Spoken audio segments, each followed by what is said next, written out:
Trails in the state of Jefferson, from the native people to the present day, they've been very important.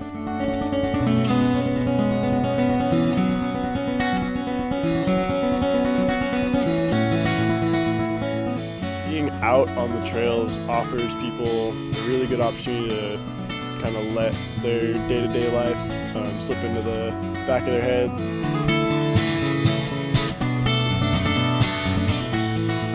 What we really hope is that a lot of these trails are still here 100 years from now, and our kids' kids are using them and different people are using them.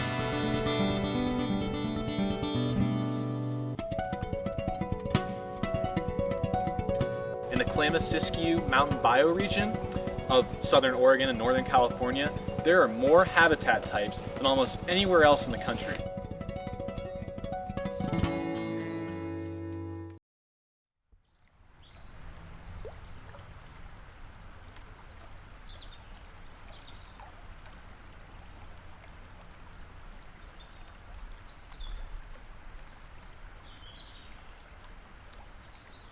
The southern Oregon and northern California landscape is home to some of the most beautiful and rugged scenery in all of North America.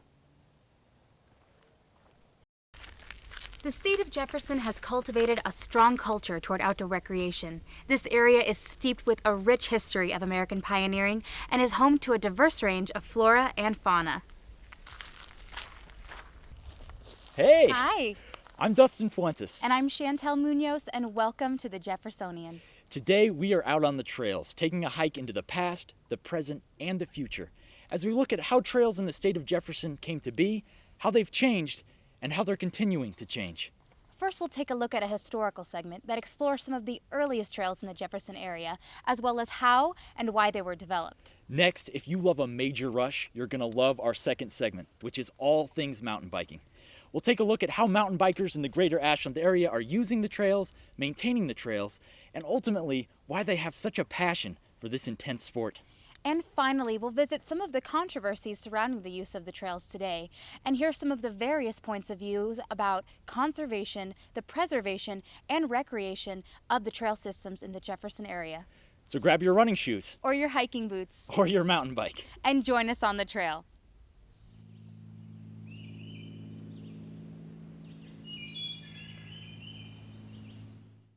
If you want to start at the beginning of trails in southern Oregon, northernmost California, state of Jefferson, you got to go back to the Native Americans, American Indians that were here. They had trails all over the place for hunting and trading with each other. But a lot of their trails would not be like we think of trails today. You would not have this specific narrow tread on the ground. They might have wandered off to one side or the other, and you don't really get a real typical beaten trail. However, in some places it was that way. The early white settlers often remarked on the difficulty of the Indian trails because being foot trails, they had no horses, it was all foot traffic. They didn't have to worry about what we call side slope, going on the sides of a hill. They just went straight up the ridges.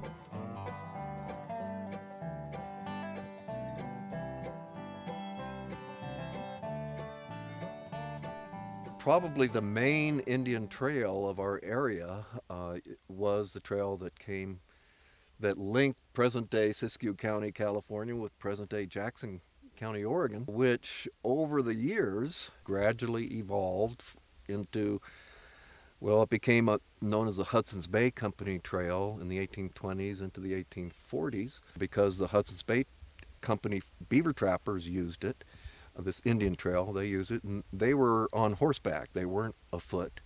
And of course, that very same general route then turned into a wagon road. And then in the 1880s, the railroad was built along that same general route that we still have today. Not any trains on it for a number of years, but the tracks are still there. These rails here have been used for over 100 years to move cargo freight. And just recently, since 1998, there's been no freight used on these rails. And then, of course, you had the old Pacific Highway Model Ts driving on it. And then the newer Pacific Highway of the 1930s into the 50s, ending with Interstate 5 that was built in the 1960s and actually wasn't completed in our area until into the real early 1970s.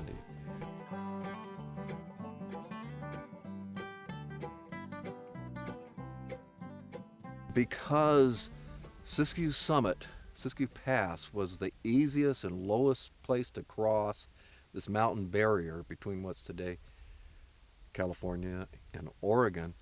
All these different forms of travel have come pretty much through that same little funnel, if you will, over the ridge crest of the Siskiyou and Cascade Mountains. When the settlers came, they would have looked at the terrain and said, well, we want to have a gentler grade around this bluff, and we're going to have to do some cut and fill with shovels and picks and kind of even out a grade so our wagon doesn't tip over on its side. The early settlers began to modify the landscape for their transportation routes. With the coming of the miners, you began to have a lot more trails out there. So that economic consideration began to become a factor.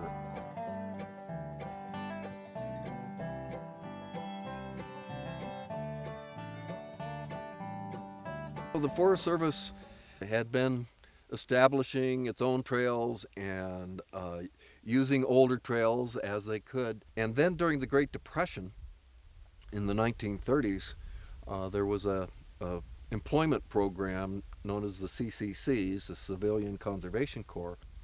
We had a section of the Oregon Skyline Trail that was built by the CCCs.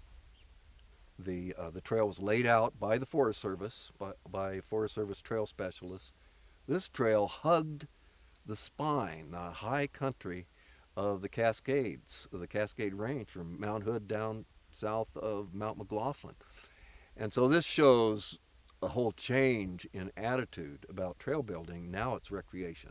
Now it's backcountry enjoyment. You know, by the 1950s and 1960s, recreation had become the predominant use of America's trail system. This would be the perfect opportunity to connect each one of the communities, but then also be able to be used by hikers and bikers and at least connect the communities. Trails in the state of Jefferson, from the native people to the present day, they've been very important to all the inhabitants, and they've changed in the use patterns so much, but the fact remains throughout all this history of how important trails are to us here in this area.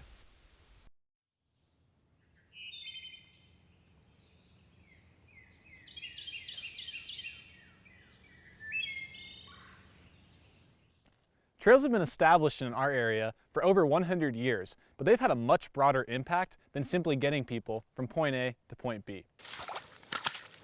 The flora and fauna has been affected by people walking down these trails as well.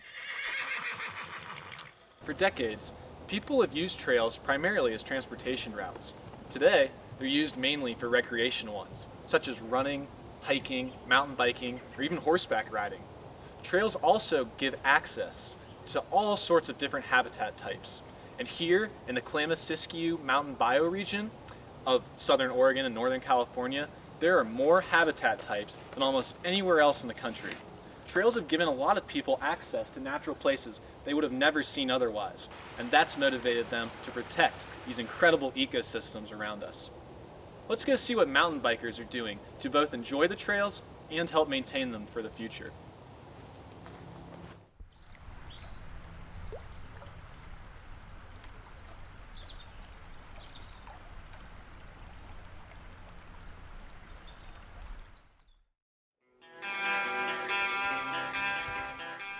My name is Nathan Granados. I'm 21 years old and I've been mountain biking seriously for about 5 or 6 years. The right is rear. So for me, mountain biking offers several different things, namely The community is a really big aspect of it. I really like the mountain biking community. It's super positive, very much has a pass it forward attitude that I find really encouraging. And then also just the activity itself. Like I've gotten to the point where I feel comfortable on a bike, and it's a really good way for me to kind of get out there, come out into the woods, have a little bit of an escape from the city town life, but also be able to really focus in and practice something that's challenging. I'm the student director of the outdoor program at SOU. You guys want to go ride some bikes? So my job is to serve as a resource for our managers on staff. Hell yes. He said you can't drive. So this is our first year with a bike program, and so far we have run about 6 different trips in the last 2.5 months, which has been pretty cool to be able to be a part of. It's the highest volume of trips that we've run in any particular program this year. Eyes closed again, one last time. Cornering. Who feels confident on cornering? Or, okay, so yeah, thermometer on cornering. All right.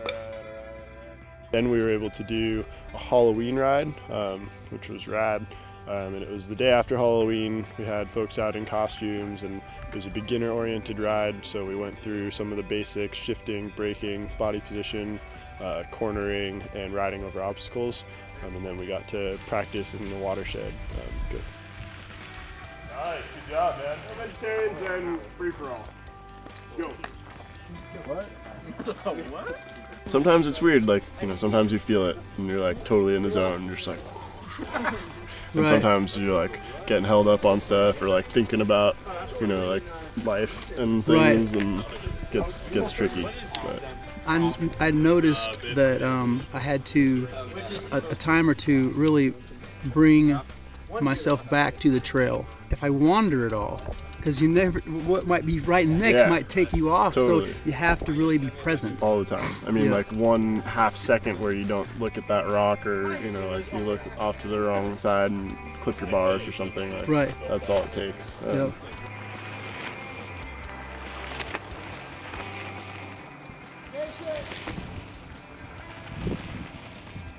I think being out on the trails offers people a really good opportunity to kind of let their day-to-day life slip into the back of their heads and kind of focus on what's around them. We live in a beautiful area here. We've got hills, mountains, trees, creeks, and rivers, and all that. And it's pretty cool to be able to leave your front door and be a mile up in the watershed in a matter of minutes.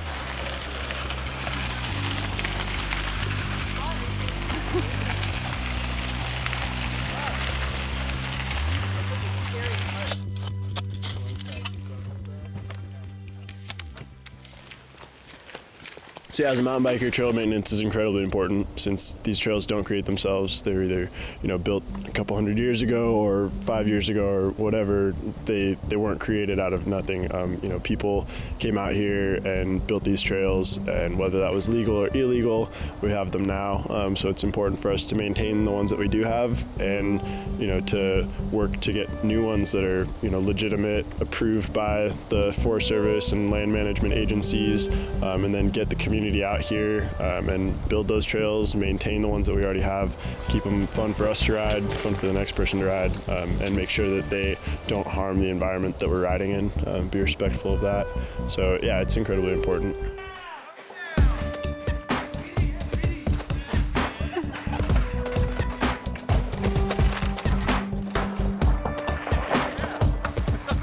This trail work is organized through Ashland Mountain Adventures, with assistance from Rogue Valley Mountain Bike Association, which is our local IMBA chapter here in the valley, and of course it's approved by the Forest Service.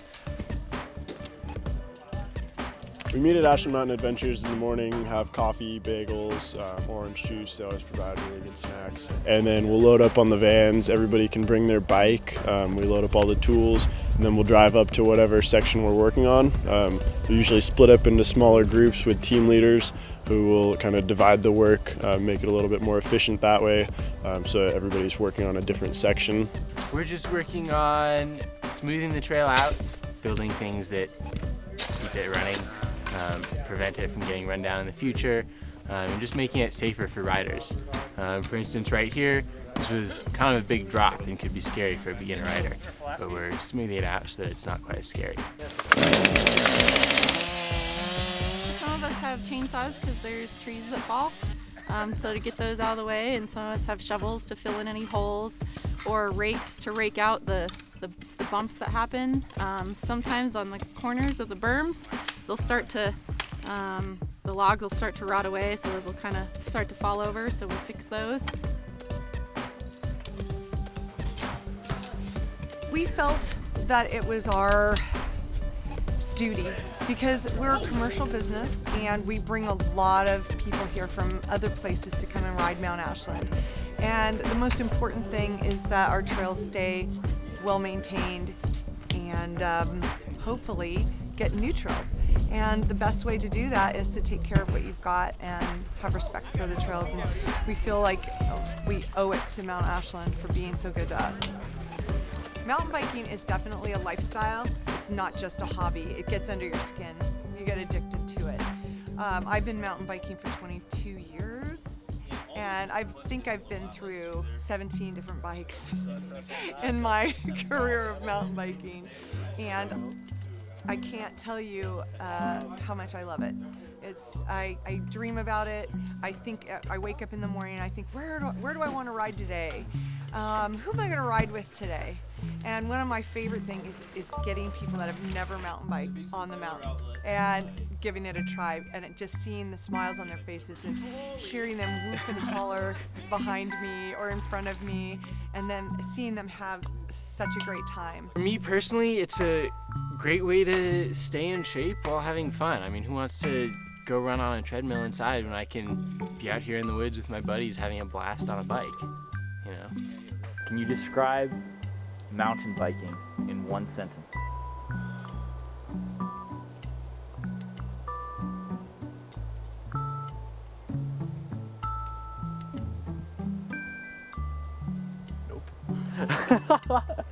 Well, enter the interview. There we go. Great answer.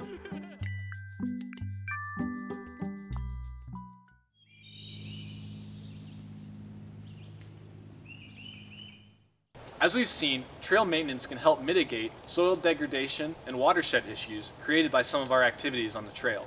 It's also a great way to practice the policy called Leave No Trace.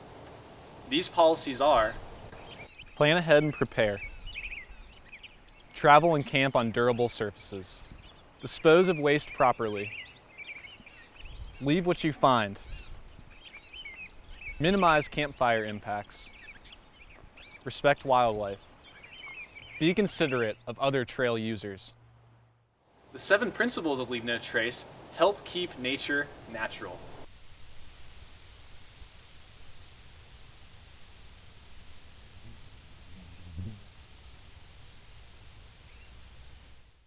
Being considerate of others is exactly what Ashland Woodlands and Trails Association has in mind with its Trails Master Plan. The group is a collection of cyclists, hikers, runners, and dog walkers that preserves, maintains, and develops the trail system in and around Ashland, along with a section of the Pacific Crest Trail. The thing that we've been working on in creating a master trails plan has been primarily trying to minimize user conflict between disparate user groups. So trying to separate, for example, mountain bikers from runners, from equestrians. Obviously there are issues between people riding downhill fast on a mountain bike versus people running uphill or walking. So one of our goals has been to separate user groups, trying to put trails where we'd like to see trails put, and hopefully bring an end to some of the illegal trail building.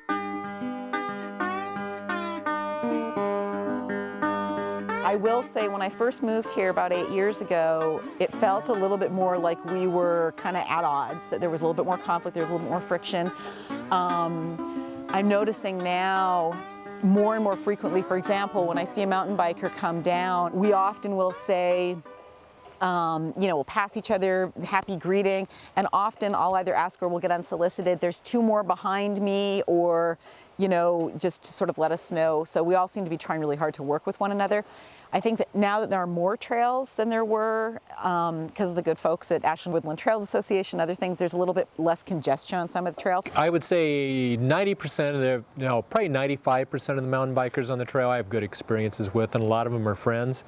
The problem you get is when you get maybe a bunch that's not real well educated, that's bombing down a trail, not really paying attention, and maybe you're slowly running up a trail, not paying as much attention as you maybe should, and that's where you get the potential for conflict, because a mountain bike at high speed can come around a corner really, really fast.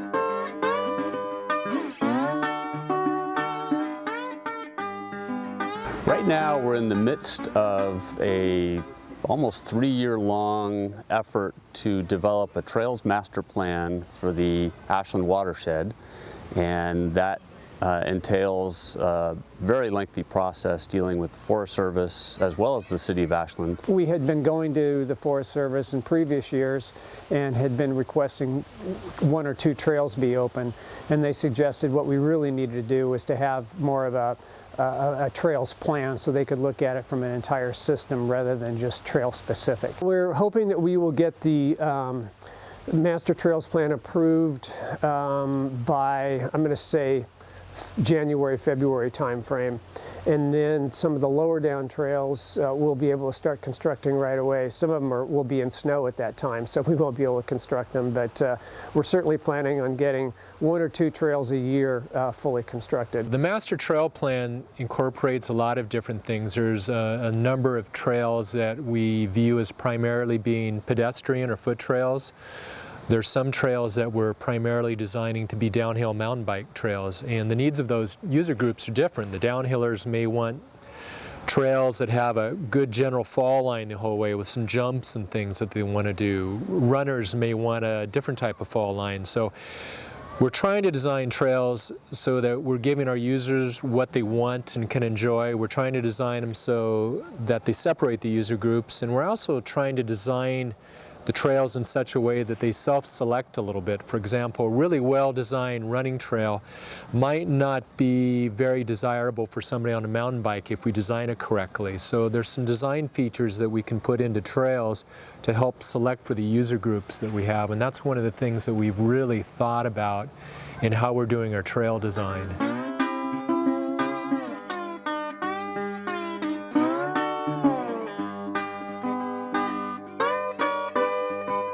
One of the best hiking trails in this area is a new one called Bandersnatch, and it leaves just above Lithia Park, and it was actually proposed by a mountain biker, and the mountain biker had this idea that we could separate the mountain bikers and the hikers, and he had this idea of the Bandersnatch Trail.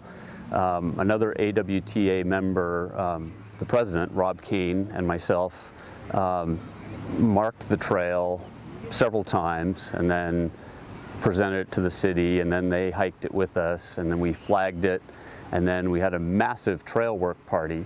Bandersnatch only took us, it was probably because we had so much community involvement, we had upwards of 70 people show up 2 different times, and so we got that constructed in about 3 different working Saturdays.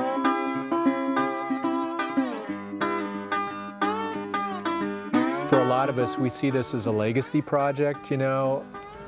We hope the trails are going to be here a long time after we're gone, you know, and I think for a lot of us who've been working on this for like 5 years now, and it just seems to be moving glacially, even though it is moving, it's still important to us to see this moving forward, because what we really hope is that a lot of these trails are still here 100 years from now, and our kids are using them, and different people are using them. So for us, that's the important part of it, is we want to leave a legacy behind, and something that people of the Ashland can use, and hopefully something that is an improver for all of our quality of lives.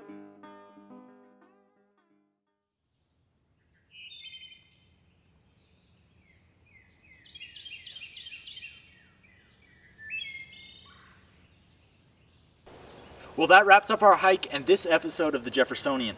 We can see where we've been on the trails and where we may be going. Remember, when you're out here, always be respectful and responsible. For more information on our show, please like us on Facebook. And feel free to visit us at our page at soptv.org. Until next time. Happy trails.